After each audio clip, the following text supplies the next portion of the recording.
ఇప్పుడు వచ్చే ఎన్నికల కోసం ఇప్పుడే క్లియర్ స్టేట్మెంట్ ఇచ్చేశారు పవన్. కూటమి ఏడాది పాలన ఇలా ముగిసిందో లేదో అప్పుడే వైసీపీకి రాజకీయ భవిష్యత్తు లేకుండా అడ్డుకుంటామని చెప్పడం చూస్తుంటే ఆంధ్రాలో పొలిటికల్ హీట్ ఏ రేంజ్ లో ఉందో అర్థమవుతుంది. వచ్చే ఎన్నికల దాకా ఇదే వేడి కంటిన్యూ అయ్యేలా కనిపిస్తోంది. వచ్చే ఎన్నికల్లో తామే అధికారంలోకి వస్తామని జగన్ పదే పదే ప్రకటిస్తున్నారు. పనిలో పనిగా అధికార కూటమికి అధికారులకు బ్లూ బుక్ వార్నింగులు ఇస్తున్నారు. ఆ క్రమంలో జనసేనాని వైసీపీ ఎలా అధికారంలోకి వస్తుందో చూస్తామని ఆత్మవిశ్వాసం ప్రదర్శించడం చర్చనీయాంశంగా మారింది.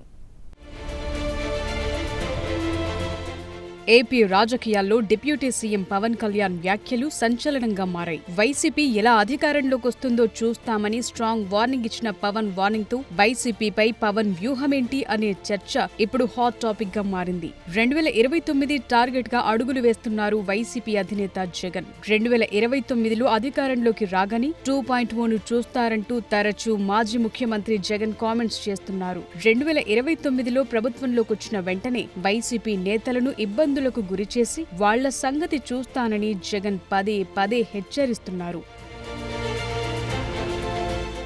తాడేపల్లిలోని పార్టీ సెంట్రల్ ఆఫీసులలో ఇటీవల జరిగిన యువ విభాగ సమావేశంలో పాదయాత్రపై కూడా క్లారిటీ ఇచ్చారు జగన్. ముందుగా జిల్లాల పర్యటనలు ఉంటాయని, ఆ తరువాత చివర్లో పాదయాత్ర ఉంటుందని, మీతో కలిసి ప్రయాణం చేసే రోజులు రాబోతున్నాయని వ్యాఖ్యానించి పార్టీ నేతల్లో ఉత్సాహం నింపే ప్రయత్నం చేశారు. నిలబడే కార్యక్రమం జరగాల, ఇది విజన్. నా జిల్లా ప్రోగ్రాములు కూడా మళ్ళీ ఉంటాయి. నా ప్రోగ్రాంతో పాటు చివరిలో నా పాదయాత్ర కూడా ఎట్టగో జరుగుతుంది.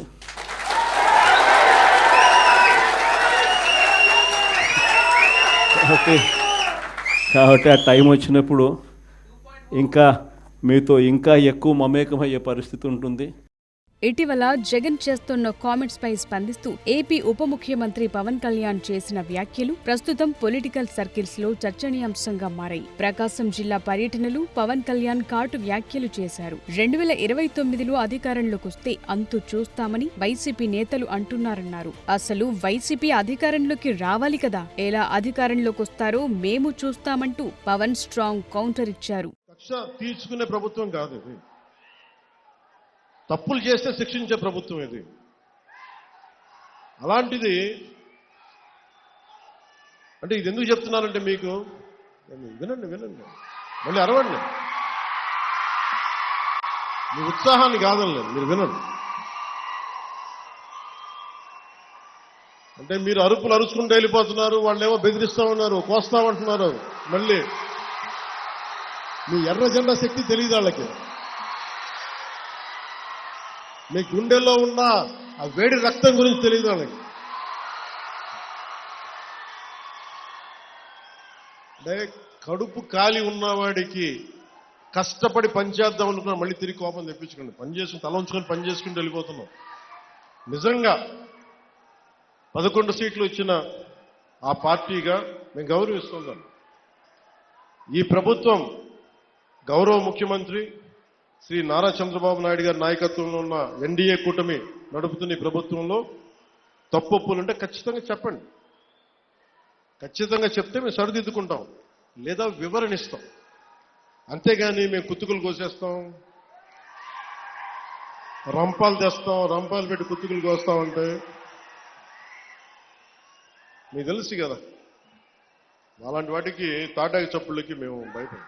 చంద్రబాబుకు అనుభవముంది, నాకు పోరాడే శక్తి ఉంది. 15 ఏళ్ల పాటు కూటమి పార్టీలు కలిసి ఉంటేనే ఏపీకి భవిష్యత్ అంటూ పవన్ కళ్యాణ్ చేసిన కామెంట్స్ ఆంధ్ర పొలిటికల్ సర్కిల్స్ లో ఇప్పుడు కొత్త చర్చకు దారితీశాయి. వచ్చే ఎన్నికల నాటికి కూటమి ఉంటుందో, ఎవరికి వారు పోటీకి దిగుతారోనన్న ఊహాగానాలు, అనుమానాలకు చెక్పెట్టేలా మార్కాపురంలో పవన్ చేసిన వ్యాఖ్యలు అందరికీ ఓ క్లారిటీ ఇచ్చేశాయి. కూటమి బంధంపై చంద్రబాబుకు తనకు స్పష్టత ఉందని, ఎవరి పాత్ర ఏంటనేది తమకు స్పష్టంగా తెలుసని చెప్పారు. కూటమిలో కొన్ని విభేదాలుంటే ఉండొచ్చని, ఎవరు ఎక్కువ తక్కువ కాదని చెప్పారు. ఒకరినొకరు గౌరవించుకోవాలని చెప్పారు. 15 ఏళ్ల పాటు కూటమి పార్టీలు కలిసి ఉండాలని ఆకాంక్షించారు పవన్ కళ్యాణ్.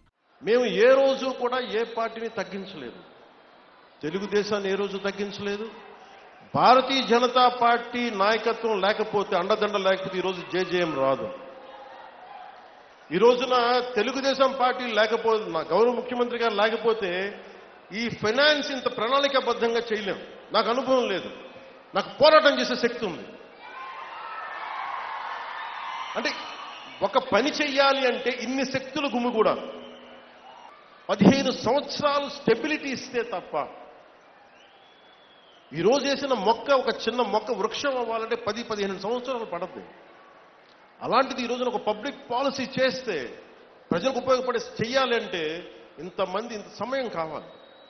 అందుకే నేను పదే చెప్తా ఉన్నాను, 15 సంవత్సరాలు కలిపి ఉండాలి అని.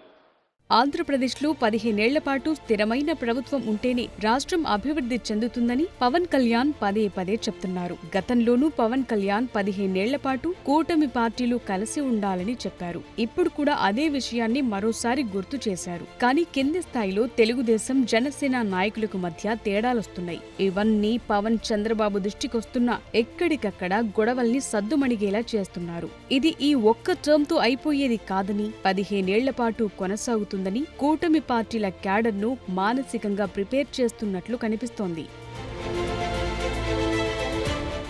అదలా ఉంటే వైసీపీపై ఇంత గట్టిగా పవన్ చేస్తున్న వ్యాఖ్యల వెనుక వ్యూహమేంటనే చర్చ రాజకీయ వర్గాల్లో నడుస్తోంది.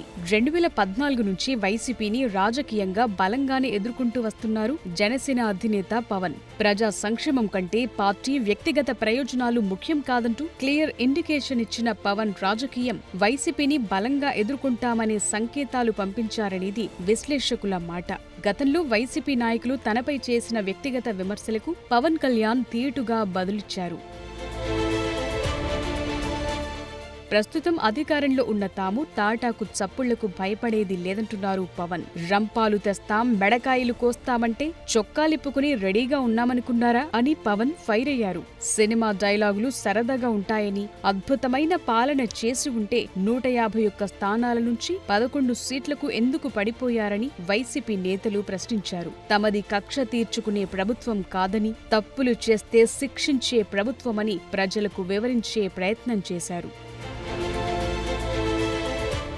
2029లో వైసీపీని కట్టడి చేసేందుకు ఇప్పటి నుంచే పవన్ వ్యూహాలు రచిస్తున్నారనే చర్చ స్టార్ట్ అయింది. గత వైసీపీ ప్రభుత్వం చేసిన తప్పులు, వైఫల్యాలను, అక్రమాలను ఎప్పటికప్పుడు ప్రజల దృష్టికి తీసుకువెళుతూ కూటమి ప్రభుత్వ విధానాలను ప్రజలకు వివరించే ప్రయత్నం చేస్తున్నారు. ఓవైపు ప్రభుత్వ విధానాలను వివరిస్తూనే వైసీపీకి బలమైన ప్రత్యామ్నాయంగా జనసేనను తీర్చిదిద్దటాన్ని లక్ష్యంగా పెట్టుకున్నారు జనసేనాని. ఎన్నికలకు ముందు, తరువాత వైసీపీలో అసంతృప్తితో ఉన్న నాయకులను జనసేనలో చేర్చుకోవటం ద్వారా వైసీపీకి దెబ్బకొట్టారు. చేరికల ద్వారా వైసీపీ బలాన్ని తగ్గించి జనసేన బలాన్ని పెంచుకునే విధంగా అడుగులు వేస్తున్నారు. ఓవైపు చేరికలపై దృష్టి సారించడమే కాకుండా వైసీపీకి వెన్నుదన్నుగా ఉన్న ఎస్సీ, ఎస్టీ వర్గాలను తమ వైపుకు తిప్పుకునేందుకు పవన్ వ్యూహరచన చేస్తున్నారు. ఇప్పటికే ఏజెన్సీ నియోజకవర్గాల్లో పర్యటించిన పవన్ వారి సమస్యలకు పరిష్కారం చూపుతూ ఆ వర్గాలకు చేరువయ్యే ప్రయత్నం చేస్తున్నారు. ఎస్సీ, ఎస్టీ సామాజిక వర్గాలను ఆకర్షించడం ద్వారా వైసీపీ ఓటు బ్యాంకును బలహీనపరిచే వ్యూహాన్ని జనసేనాని పకడ్బందీగా అమలు చేస్తున్నారన్న చర్చ నడుస్తోంది.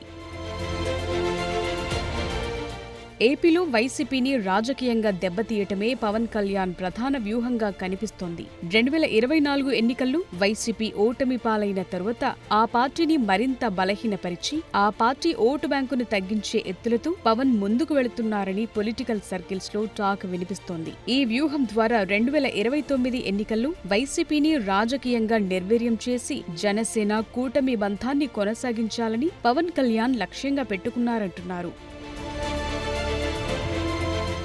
పవన్ కళ్యాణ్ సినీ ఇమేజ్ ను రాజకీయంగా ఉపయోగించుకుంటూనే ప్రజలతో భావోద్వేగంగా సంబంధాన్ని కొనసాగిస్తున్నారు. వైసీపీ అధికారంలోకి ఎలా వస్తుందో చూస్తామనే వ్యాఖ్యలు వైసీపీకి గట్టి హెచ్చరిక పంపటమే కాకుండా జనసేన క్యాడర్లో ఉత్సాహం నింపుతున్నాయి. మొత్తంగా వైసీపీని కట్టడి చేసేందుకు పవన్ గీస్తోన్న యాక్షన్ ప్లాన్, ప్రదర్శిస్తోన్న ఆత్మవిశ్వాసం ఎంతవరకు ఫలిస్తాయో చూడాలి.